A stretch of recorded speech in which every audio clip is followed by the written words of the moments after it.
Captain James Ellis gripped the controls tightly as the Odyssey bucked wildly through the planet's thick atmosphere. Warning sirens blared through the cockpit, painting the desperate situation in a cacophony of red flashing lights and urgent sounds. "Status report," James shouted over the noise, his voice steady despite the chaos. "We've lost the AFT stabilizers and the main engine is offline," responded Lieutenant Mark Thompson, his eyes flicking between the various readouts on his console, attempting to reroute power to secondary systems. Beside him, Chief Engineer Alex Ramirez was frantically working on the console, his fingers moving deftly over the controls. "I'm trying to get us some juice, Captain, but it's like kicking a dead whale through space. Focus on life support and communications. Keep us alive and talking," James commanded, his gaze locked on the approaching ground visible through the forward viewport, a lush expanse rushing up to meet them. "Communications are barely holding, Captain. I can send out a distress signal, but I can't guarantee who will hear it," said Communications Officer Peter Vance, his voice tense as he adjusted the dials on his station. "Do it, and keep trying to get that engine back, Alex. We need any thrust we can muster," James ordered, the ground now alarmingly close. Alex pounded the console in frustration. "Come on, you stubborn piece of junk. We've got minimal thrust. It's not much, but it should soften our kiss with the planet." The ship groaned under the strain as Mark managed to stabilize their descent slightly. "It's going to be a rough landing, Captain. Brace for impact." James nodded, announcing to the ship, "All hands, brace for impact. This is not a drill." The crew of the Odyssey tensed, each member securing themselves as the ship fought its inevitable meeting with the planet. The impact was less a landing and more a controlled crash, the ship plowing a long trench through a verdant field before finally coming to a shuddering halt. The silence that followed was deafening. James was the first to unstrap from his seat, his body aching but intact. He looked around at his crew, assessing their condition. "Report, is everyone okay?" Mark was checking his systems, relief evident in his voice. "All systems are down, but the hull integrity is surprisingly intact. We're alive, Captain." Alex let out a long breath, rubbing the back of his neck. "That was too close. I'll start assessing the damage to the engine and see what I can salvage." Peter's voice was shaky but determined as he reported, "The distress signal went out, but there's no way to know if it was received. Communications are down now." James nodded, already shifting to survival mode. "Okay, team, let's do a quick sweep for injuries among the crew, and then gear up for an external recon. We need to know if this planet is hospitable and find any resources for immediate survival." The men nodded, each moving to carry out his orders with practiced efficiency. As they prepared to step onto a world unknown, the weight of their situation settled on James's shoulders. This planet was not just a challenge. It was their new reality, at least for the foreseeable future. With a last look at his crew, hardened by the ordeal yet unbroken, James led the way to the airlock. The door hissed open, revealing the alien landscape bathed in the light of a setting sun. It was beautiful, but unknown, and James knew that every step they took from now on was into the vast unknown. Captain James Ellis led his team through the thick underbrush of the dense alien forest surrounding their crash site. The air was humid and filled with the sounds of unfamiliar wildlife, setting every nerve on edge as they moved cautiously. "Keep your eyes peeled and scanners on," James instructed, his hand resting on the sidearm at his belt. "We don't know what kind of wildlife or anything else we might encounter." Lieutenant Mark Thompson, clutching his own scanner, nodded. "The atmosphere is breathable, and there's plenty of water. From what I can tell, it's almost like Earth, if Earth had purple skies and 3 moons. Chief Engineer Alex Ramirez cracked a slight smile despite the tension. "And if Earth's birds had teeth and looked at you like you're the next course?" As they advanced, Communications Officer Peter Vance hung back slightly, his device raised, desperately scanning for any signal that might indicate other human technology or the Odyssey's distress beacon echoing back from somewhere on the planet. Suddenly, the brush ahead rustled loudly, and the group tensed, weapons and scanners pointing in the direction of the noise. From the foliage, a group of figures emerged, but they were unlike any wildlife the crew had imagined.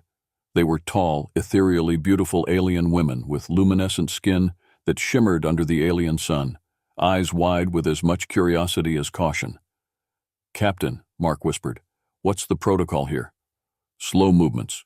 Keep your weapons down, but stay alert," James responded quietly, stepping forward with his hands clearly visible and empty to show they meant no harm.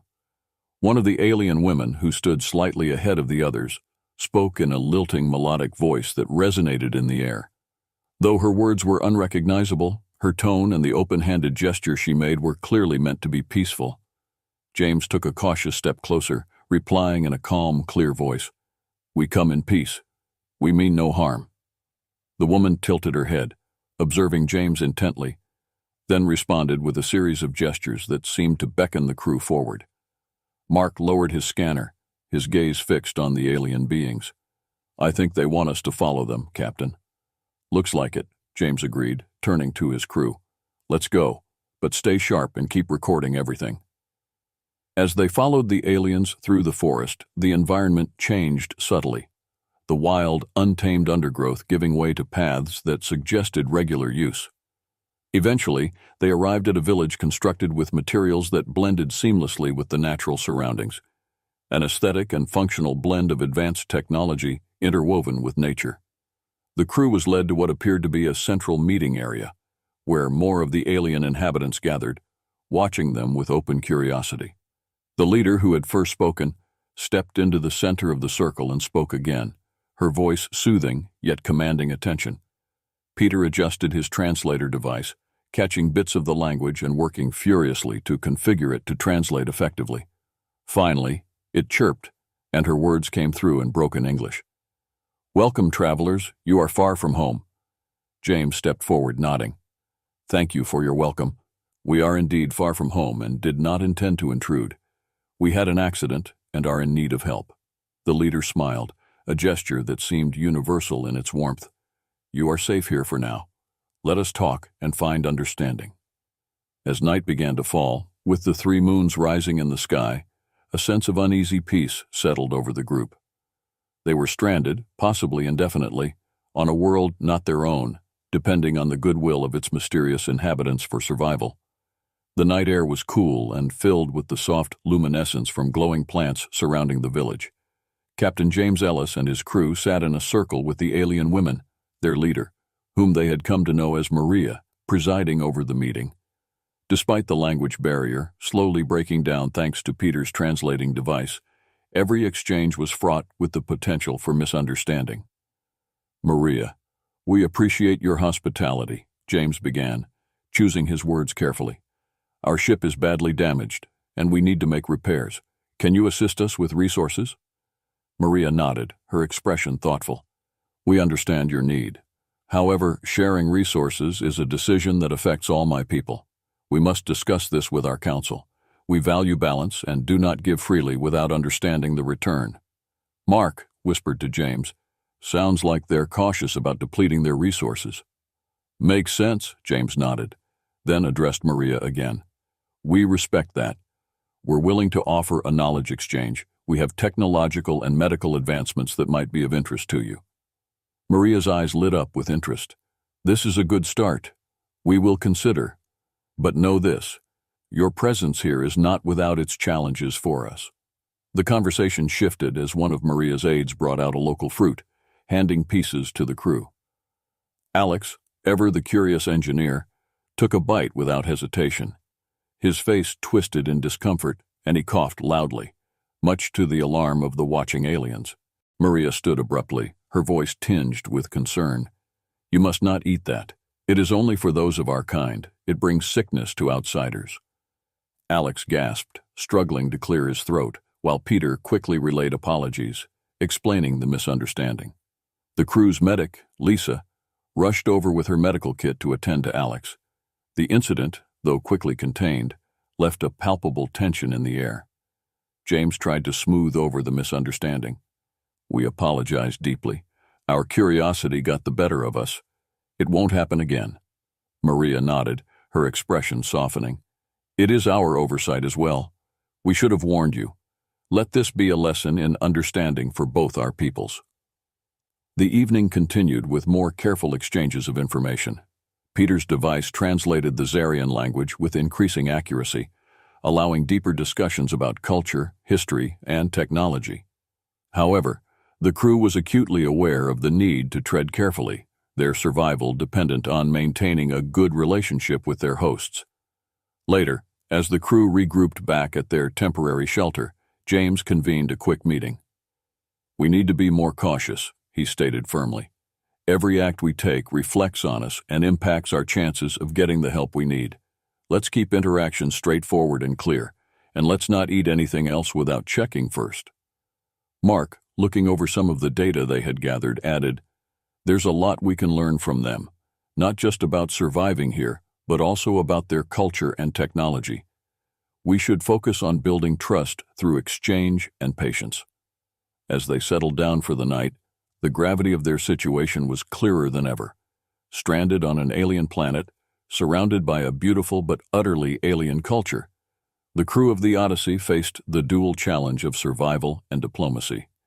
With each passing day, they hoped to find enough common ground to repair their ship and navigate the complex social landscape they had found themselves in. The following days brought a rhythm to the interactions between Captain James Ellis's crew and the alien women of Zalara. Each morning started with language lessons facilitated by Peter and his increasingly effective translation device, followed by cultural exchanges and discussions about potential resource sharing. "Today we'll learn about Zarian agriculture," Maria announced as she led the group through the verdant outskirts of the village. "Understanding our food sources is crucial if you are to stay among us without further incidents." James nodded, recalling Alex's unfortunate reaction to the local fruit. He watched intently as Maria demonstrated the use of a complex tool designed for harvesting. The device was a marvel of efficiency, a testament to the advanced technological understanding of the Zarin. Mark, always keen to understand alien technology, asked through the translator, "Is this energy source sustainable? It looks highly advanced." Maria smiled, pleased by the inquiry. "Yes, it harnesses solar energy in a way that maximizes output while respecting the planet's balance. Perhaps this is something we can share." The crew's engineer, Alex, still slightly sheepish from his earlier faux pas, was fascinated. "I'd love to learn more about this. There might be applications for this tech that could help with our ship repairs." As the day progressed, the crew was invited to participate in a local ritual. The ceremony was deeply spiritual, involving songs that resonated with a haunting beauty. The Zarin dressed in vibrant, flowing garments that reflected the light of Zara's twin suns, adding a visual spectacle to the auditory enchantment.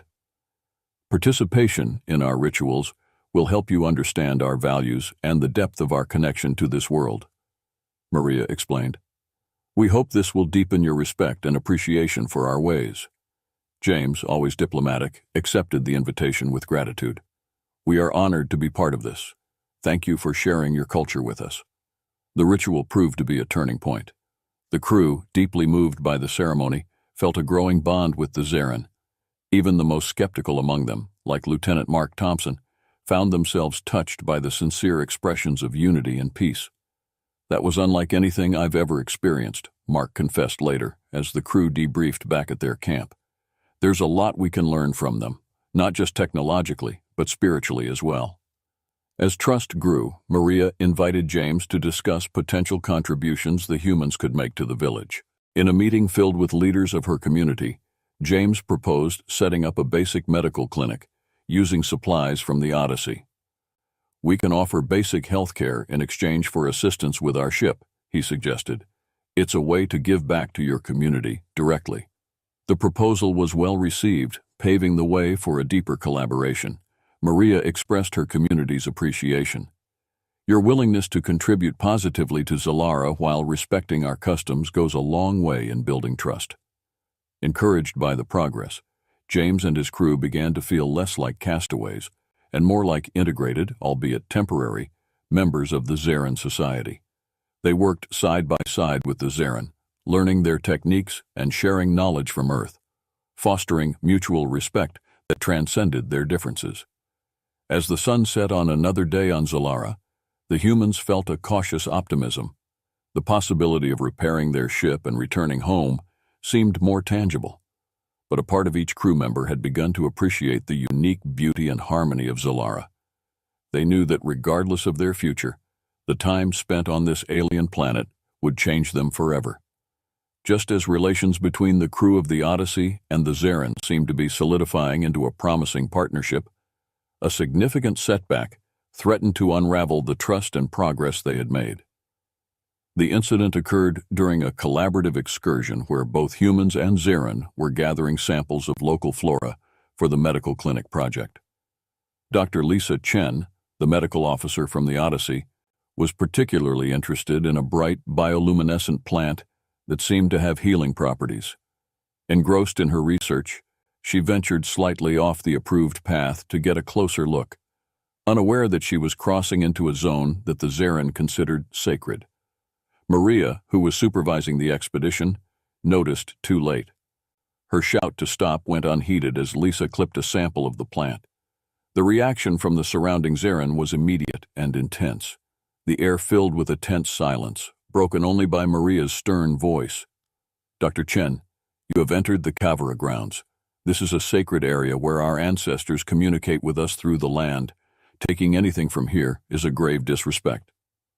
Lisa, realizing her mistake, quickly tried to apologize, holding out the plant sample. "I'm so sorry. I didn't realize. I was just so caught up in its potential to help." James stepped forward, trying to defuse the situation. "Maria, please accept our deepest apologies. It was a genuine mistake, and we meant no disrespect. How can we make this right?" The Zarin convened amongst themselves in a heated discussion that lasted several minutes. When Maria returned, her expression was grave. "This breach of respect requires a council meeting to determine the appropriate response. Until then, your team must remain within the confines of the village." Back at the village, the mood was somber.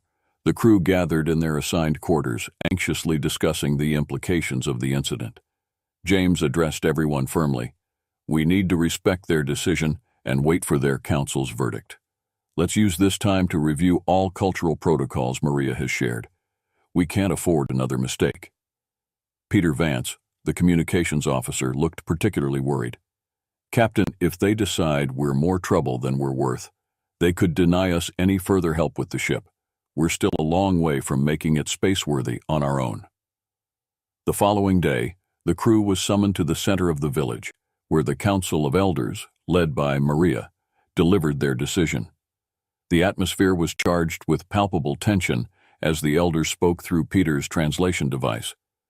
"We have considered the incident and your previous contributions to our community," one elder began. "We recognize that this was an error, but it is also a sign that we must proceed with caution. We will continue our assistance with your medical clinic and ship repairs, but the exchange will now be more closely monitored. You must understand the sacredness of our land and respect our boundaries." James expressed his gratitude and renewed commitment to respecting Zarin customs. "Thank you for your understanding and continued trust. We will not let you down again." The incident served as a stark reminder of the delicate balance of cultural exchange. The crew became more vigilant about adhering to Zarin protocols, and their interactions were marked by a heightened level of formality and respect. Despite the resolution, the incident had sown seeds of doubt among some Zarin about the wisdom of allowing the humans so deep into their world. The crew of the Odyssey realized they were walking on thin ice and that their actions moving forward needed to be flawless to maintain the fragile peace and cooperation they had fought so hard to establish. Tensions remained high in the days following the incident at the sacred Kavara grounds. While the Zarin had agreed to continue their assistance, their scrutiny was intense, and the atmosphere had shifted palpably. Every action the crew of the Odyssey took was now closely monitored, and their freedom to explore and interact was significantly curtailed. Captain James Ellis sensed the growing restlessness among his crew and the increasingly watchful eyes of their hosts. In a private meeting with his senior officers in the makeshift command center they had established in one part of their quarters, he addressed the situation. "We need to start thinking about a backup plan," James began, his voice low. "Our primary goal is still to repair the Odyssey and get off this planet, but we must consider the possibility that we might have to expedite our departure. Lieutenant Mark Thompson, his second in command, nodded in agreement. The repairs are still far from complete, and without their full cooperation, it's going to take even longer. We might need to think about what we can do on our own. Dr. Lisa Chen, still feeling guilty about the mishap, added, I've been working with Alex on cataloging the technology and resources we might be able to use from here. There's a lot of advanced tech that, if we could understand it fully, might just give us the boost we need. Chief Engineer Alex Ramirez, who had been tirelessly working on understanding Zarin technology, chimed in. There's one piece of tech in particular. It's a kind of compact energy source I've seen them use. It's powerful and could potentially replace our damaged core, at least temporarily. James considered this. Alex, continue to work on that discreetly. Everyone else, let's keep up appearances, continue with the cultural exchanges, and work duties. We can't afford to raise suspicions. As the crew got back to their daily routines, James took it upon himself to engage more directly with Maria and the Zarin elders, hoping to smooth over any lingering tensions and buy his crew more time. During these discussions, he emphasized their gratitude and willingness to learn from their hosts, carefully avoiding any topics that could lead to further conflicts. Meanwhile, Alex and Lisa worked late into the nights, piecing together a makeshift version of the Zarin energy source. Their efforts were painstaking and fraught with setbacks, but gradually they began to make progress. One evening, as the twin suns of Zalara set, casting long shadows over the village, Alex whispered to James during a discreet check-in. Captain, I think we've got something. It's not perfect, but I believe it could power up the Odyssey long enough to get us into orbit. James nodded, a mix of relief and apprehension washing over him. Good work, Alex. Let's plan to test it in 3 days. We'll need a distraction to get everyone safely on board without drawing attention. Peter Vance suggested, what about staging a cultural celebration? We can offer it as a gesture of goodwill. It might give us the cover we need. Excellent idea, Peter, James agreed. Let's get that organized. I'll speak to Maria about it tomorrow. Make it a big event. The next few days were a blur of preparation. The crew divided their efforts between finalizing the celebration plans and preparing the Odyssey for a rapid departure. James worked tirelessly to ensure that their plans remained hidden from their increasingly wary hosts. Finally, the day of the celebration arrived. The Zarin, pleased with the gesture, participated eagerly, their attention fully on the festivities. As the celebration carried on, James gave the signal. Quietly, with hearts pounding, the crew of the Odyssey slipped away from the festivities, making their way to where the ship lay hidden by dense foliage. As they boarded their spacecraft, the weight of what they were doing, escaping the planet that had been both sanctuary and prison, settled heavily on their shoulders. With a silent prayer and a collective breath held, Alex initiated the makeshift power source. The ship's engines hummed to life, a sound that was both terrifying and exhilarating. Let's go home, James said, as the Odyssey began its cautious ascent into the starry sky of Zalara's night. As the Odyssey's engines hummed to life, hidden beneath the dense Zarin forest, the crew held their breath. Captain James Ellis monitored the ship's systems closely, his heart pounding with a mix of fear and hope. If their improvised technology held, they would reach orbit. If it failed, they would be stranded, or worse. Lieutenant Mark Thompson, keep your eyes glued to the radar, James instructed. We have multiple incoming signals. It looks like they've noticed our movement. Mark reported, his voice tense. Captain, we have multiple incoming signals. It looks like they've noticed our movement. James wasn't surprised. He had anticipated that their departure might not go unnoticed. All hands, prepare for possible hostile engagement. Alex, how long until we can make the jump to hyperspace?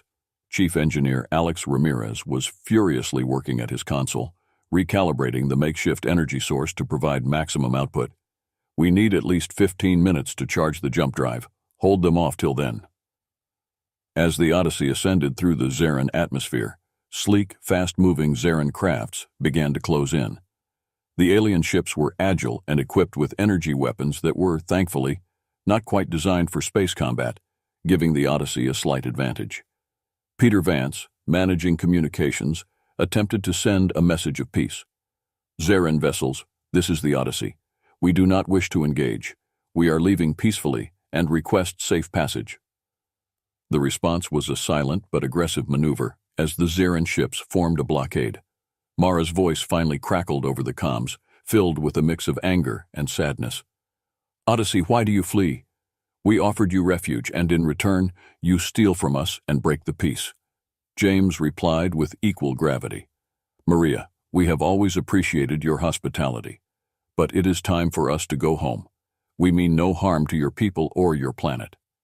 As the conversation stalled, the Zarin ships fired warning shots, their energy beams flashing dangerously close to the Odyssey's hull. Mark coordinated the ship's defenses, managing to deflect some of the incoming fire. Shields at 60% and dropping. We can't take much more of this. In the 10th standoff, James made a decision. Mark, route all available power to the rear shields and prepare for evasive maneuvers. Alex, anything you can do to speed up the jump drive charge? Alex, fingers flying over his console, managed to nod. I can bypass some of the safety checks to speed it up, but it's risky. Do it, James ordered, his gaze fixed on the view screen as Zarin ships lined up for another volley. The next few minutes were harrowing as the Odyssey dodged and weaved through the Zarin blockade. The ship shuddered under the strain, alarms blaring throughout the bridge. Just as the situation seemed desperate, Alex shouted over the noise, "Jump drive ready, Captain." James didn't hesitate. "Initiate jump sequence now." The world outside the view screen stretched and blurred as the Odyssey engaged its hyperdrive, leaping forward through the fabric of space. The Zarin ships fell away, disappearing as stars turned to streaks of light. Silence fell over the bridge as the crew processed their narrow escape. James let out a long, slow breath. "Status report?" Mark checked his instruments and then relaxed slightly. "We're clear of Zarin space, Captain. No pursuit. It looks like we made it." James nodded, feeling the weight of their actions. "Set a course for Earth, Mark. It's time to go home." The crew was quiet, each member lost in thought over what they had left behind. They had escaped with their lives, but at a cost to the trust and relationships they had built. As the Odyssey continued its journey back to Earth, James wondered if the knowledge and experiences gained were worth the bridges they had burned. Would they ever be able to return, or had they permanently marked themselves as enemies of Zalara? Only time would tell, but for now, their focus was on returning home, where new challenges and debriefings awaited. The adventure on Zalara was over, but its impact would last a lifetime. The Odyssey's journey back to Earth was quiet and introspective. Captain James Ellis often found himself at the observation deck, staring into the vastness of space, pondering the complexities of their unintended adventure on Zalara. The thrill of escape had worn off, replaced by a contemplative silence that permeated the ship. As Earth finally came into view, a beautiful, welcoming blue orb suspended in the starry blackness, James felt a mixture of relief and apprehension. The familiar sight was comforting, yet the thought of explaining their actions to Earth Command weighed heavily on him. Lieutenant Mark Thompson approached James, his expression serious. "We're about an hour from landing, Captain. Earth Command has been notified of our arrival and they've requested a full debriefing." James nodded, his mind racing through the potential consequences. "Thank you, Mark. Inform the crew to prepare for debriefing. Remind everyone to stick to the facts. Our actions were out of necessity, not malice." The landing was smooth, a stark contrast to their crash on Zalara. As they disembarked, the crew was greeted by a team of military personnel and high-ranking officials. The gravity of their situation became immediately apparent as they were escorted to a secure facility for debriefing. During the intense sessions that followed, James defended their decisions with calm assertiveness. He explained the initial hospitality of the Zarin, the cultural misunderstandings, and the eventual need to escape to preserve the safety of his crew. "We acted in the best interest of the crew and with respect for Zarin sovereignty. When it became clear that our presence was untenable, we chose to leave peacefully," James stated, his voice steady despite the stern faces of the inquiry panel. The panel was particularly interested in the technology and knowledge acquired during their stay. Dr. Lisa Chen and Chief Engineer Alex Ramirez provided detailed reports on Zarin technology and medical advancements, some of which could have significant implications for Earth's own technological development. The inquiry concluded with a mixed verdict. The crew was reprimanded for the unauthorized use of Zarin technology and the potential diplomatic fallout, but was also commended for their resourcefulness and the valuable data they had brought back. As they were dismissed, James felt a bittersweet sense of closure. They had returned home, but at what cost? The data and experiences from Zalara were invaluable, yet the bridge back to that alien world was now likely irreparably burned.